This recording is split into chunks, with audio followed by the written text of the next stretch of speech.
Ini pakai sepatu dulu. Nih jagain tuh.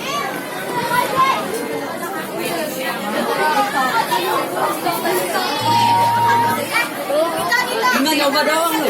Nyoba. Iya. Yang jinnya siapa, woi? Woi, yang jinnya. Dua. Lu sendiri. Enggak lah. Sama lu ganti. Udah dibalik belum? Woi, Sapinya gua pakai gimana? baju merah sendiri kan? Hah? Pakai baju merah sendiri. Kan gue udah bilang baju putih, kenapa aku bilang? Namanya juga Jinma bebas. Jinma bebas. Ini ada mainan. Nanti yang megang matahari siapa? Masih ini sebelah sini. Tuh dekat Rehan. Kan naratornya Satu juga. lagi kan Jin sama megang ini. Nanti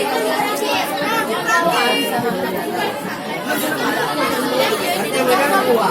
Malah kelihatan duluannya megang depan belakang. Bulannya di nontonnya ya. Yang gini nih.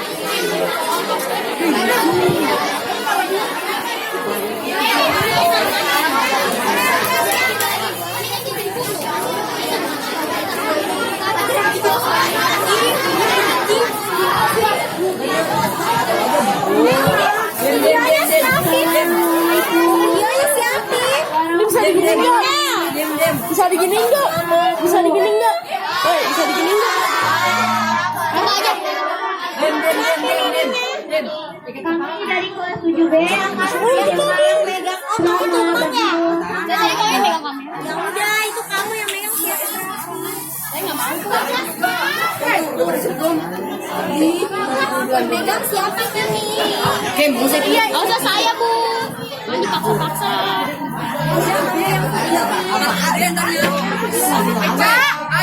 Eca.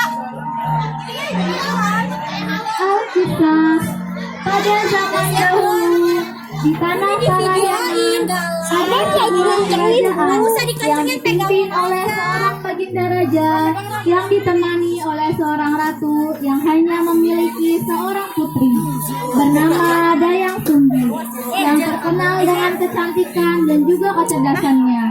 Namun ia juga terkenal dengan sifat manjanya. Di suatu pagi, pada saat Dayang Sumbi sedang menenun, ia merasa tak enak badan. Selanjutnya, ia secara tidak sengaja menjatuhkan pintalan benangnya ke lantai berkali-kali.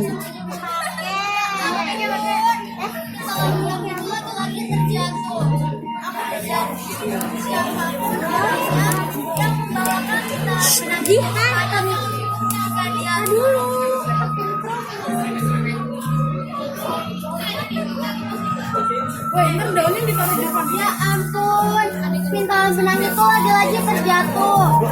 Aku berjanji, siapapun orangnya yang membawakan pintalan benang itu kepadaku, jika dia seorang laki-laki akan kujadikan dia sebagai suamiku, dan jika dia seorang perempuan akan kujadikan dia sebagai saudaraku.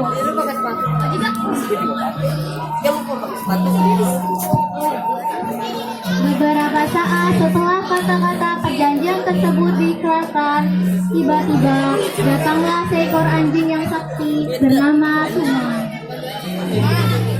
Itu nggak mau.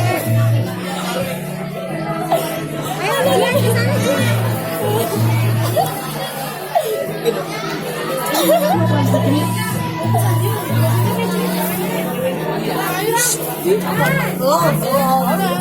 Di mana sih? Kenapa malah engkau yang membawakan pintalan benangku?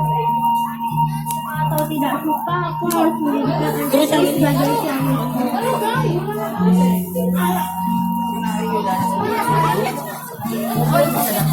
Selanjutnya, Dayang Sumbi dan seekor anjing bernama Tumang pun menikah.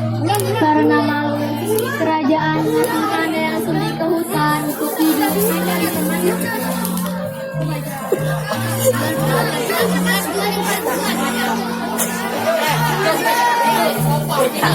Gas.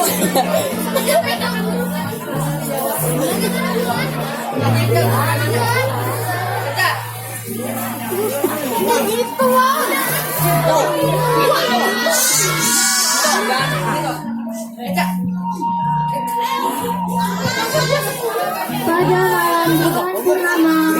Tumang dapat kembali wujud aslinya sebagai dewa yang tampan. Dayang Sumbi mengira ia bermimpi bertumbuh dengan dewa yang tampan yang sebenarnya adalah wujud asli si Tumang. Dalam rumah tangga mereka, Dayang Sumbi dan Tumang dikaruniai seorang anak laki-laki yang gagah dan tampan. Anak tersebut tumbuh dan berkembang layaknya seperti seorang anak laki-laki sebelumnya. Anak laki-laki ini dinamakan Sang Kuryang. Itu ada tuh. Itu ada. Oh, itu jangan yang itu.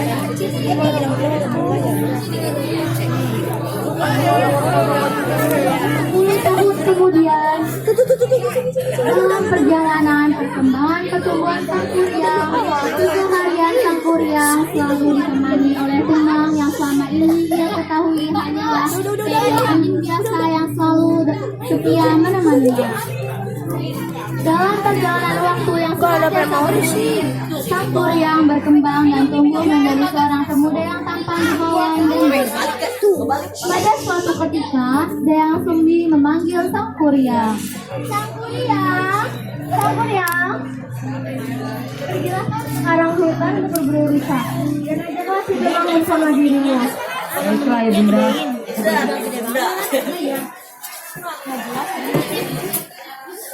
Tibalah Sang Kuryang di tengah hutan.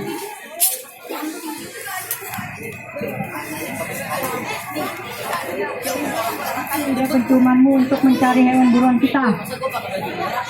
Baiklah Sang Kuryang.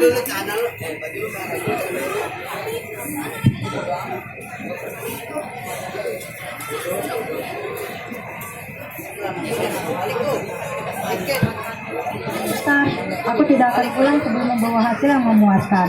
Jika aku tidak mendapat hasil, maka dengan sangat terpaksa akan aku arahkan anak panah ini ke arah si Tumang sebagai ganti hewan buruan yang tak kunjung ku dapatkan.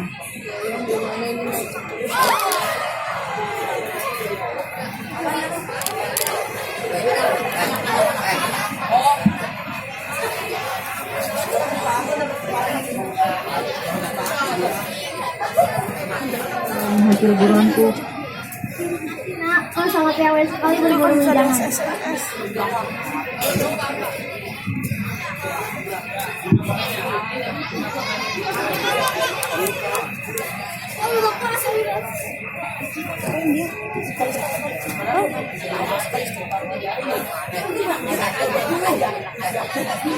Si Tumang, kenapa ya pulang-pulang?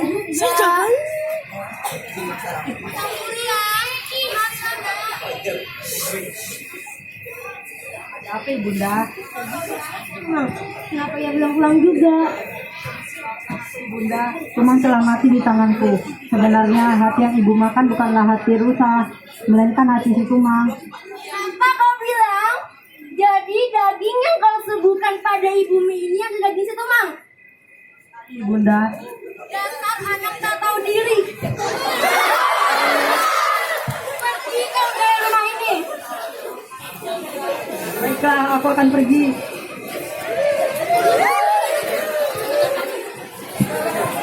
Kesakitan dan ketakutan, Sang Kuryang lari meninggalkan rumah.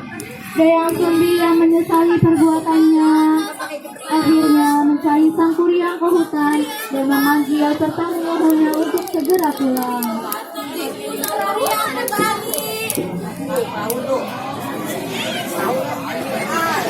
Beberapa tahun berlalu, Sang Kuryang pergi mengembara ke seluruh dunia dan telah pergi berburu kepada petaka sakti, sehingga ia pun tumbuh menjadi pemuda yang kuat, sakti, dan gagah perkasa.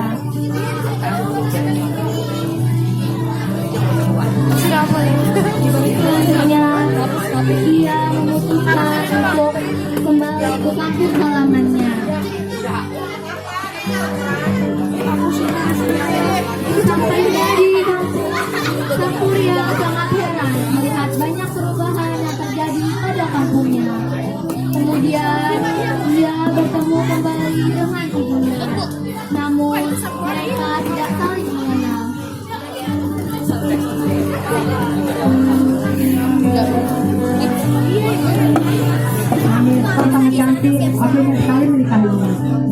menjadi kita itu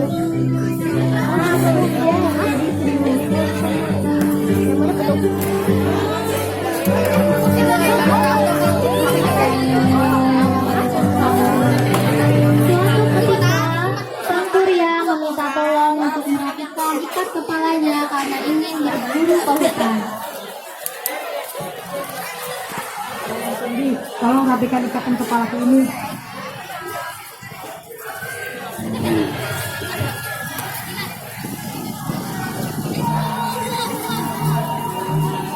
Dan dengan seni pun mengikuti kemauannya. Dewa Sindi kaget melihat kepala Sang Surya terdapat bekas luka yang amat luas di kepalanya. Dewa Sindi pun bertanya, Sang Surya, mengapa di kepalamu terdapat bekas luka? Bekas luka apa itu? Bekas luka ini dulu aku pernah dipukul oleh ibuku karena telah membunuh anjing kesayangannya. "Kau adalah Sang Surya, anakku." Nah, sudah selesai. Aku pergi dulu ya.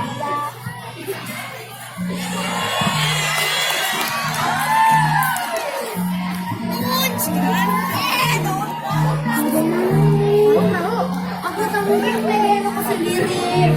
Aku harus mencari cara untuk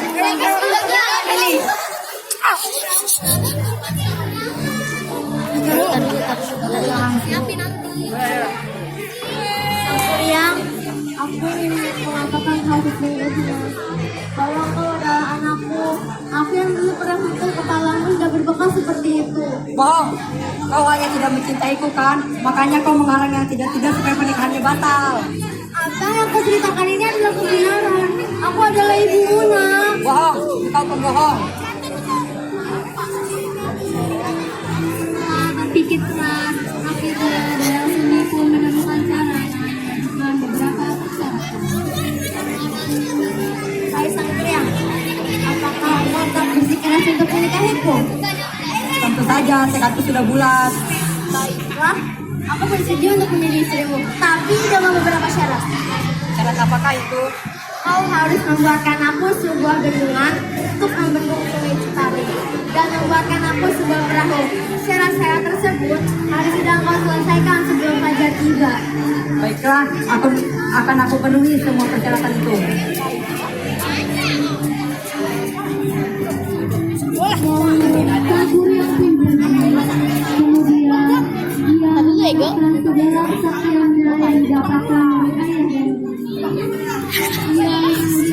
Itu taruh.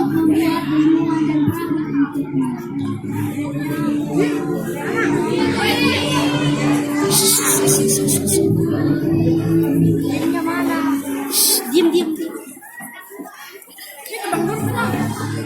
Kayunya tuh bang. Dengan lumpur dan tanah, mereka memendung air dari sungai dan mata air. Kemudian, Sang Surya mulai membuat sebuah perahu. Bagaimana ini? Pekerjaan Sang Surya sebentar lagi hampir selesai. Aku harus mencari cara untuk menggagalkan pekerjaan Sang Surya. Jika pekerjaan Sang Surya mulai menggunakan dengan mengambil untuk membuka di tanda.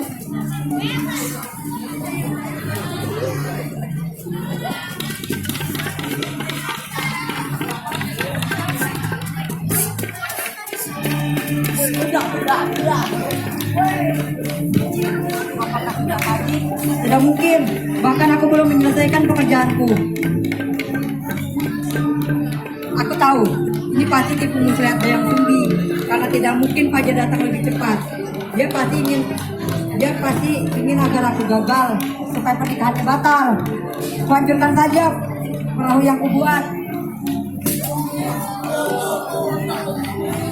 Sang Surya marah, lalu ia merusak bendungan setengah jadi yang ia buat bersama para